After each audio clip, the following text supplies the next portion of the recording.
Hello, everyone, and good evening to you. Thank you so much for joining us on Mississippi Live. I'm Emily Leonard. An empty lot at a busy Corinth intersection could soon serve a purpose.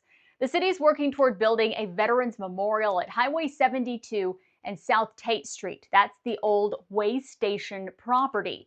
The board accepted a bid of $46,500 from tool slingers last week.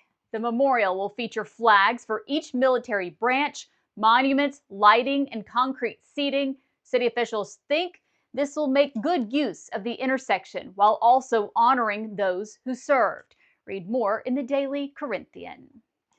Well, the parts are finally in, and now the splash pad at Veterans Park in Tupelo is back open. It's been out of commission for nearly a year, waiting on parts. Those parts. So, guess what this means? All three city splash pads in Tupelo are now up and running. They're in Nichols, Veterans, and Joyner. They're all open 10 in the morning to 7 at night, and they are free. Read more in the Daily Journal.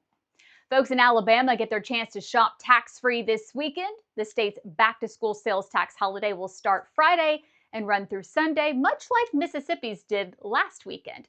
But there's a big difference between Alabama and Mississippi's tax-free weekends. Specifically in Alabama, it has to do with technology. Alabama allows you to buy a computer tax-free. For a list of what is and is not eligible, go to the Mississippi Live Facebook page.